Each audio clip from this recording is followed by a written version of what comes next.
हरे कृष्ण। श्री भगवान उवाच अव्यक्तः अयम् अचिन्त्य अयम् अविकार्य अयम् उच्यते तस्मात् एवं विदित्वा एनं न अनुशोचितुम् अर्हसि। अर्थात यह आत्मा अव्यक्त, अकल्पनीय तथा अपरिवर्तनीय कहा जाता है। यह जानकर तुम्हें शरीर के लिए शोक नहीं करना चाहिए।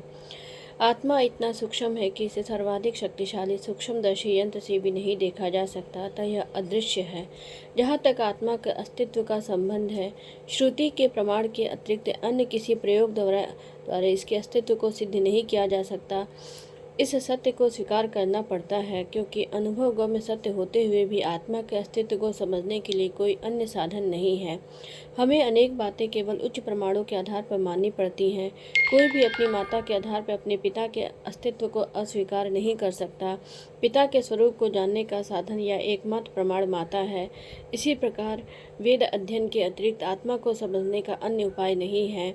दूसरे शब्दों में आत्मा मानवीय व्यवहारिक ज्ञान द्वारा अकल्पनीय है। आत्मा चेतना और चेतन है। वेदों के इस कथन को हमें स्वीकार करना होगा। आत्मा में शरीर जैसे परिवर्तन नहीं होते। मूलतः अविकारी रहते हुए आत्मा अनंत परमात्मा की तुलना में अणु रूप है। परमात्मा अनंत है, अणु आत्मा अति सूक्ष्म है। अतः अति सूक्ष्म आत्मा अविकारी होने के कारण अनंत आत्मा भगवान के तुल्य नहीं हो सकता। यही भाव भेदों में भिन्न भिन्न प्रकार से आत्मा के अस्तित्व की पुष्टि करने के लिए दोहराया गया है। किसी बात का दोहराना उस तथ्य को बिना किसी त्रुटि के समझने के लिए आवश्यक है। हरे कृष्णा।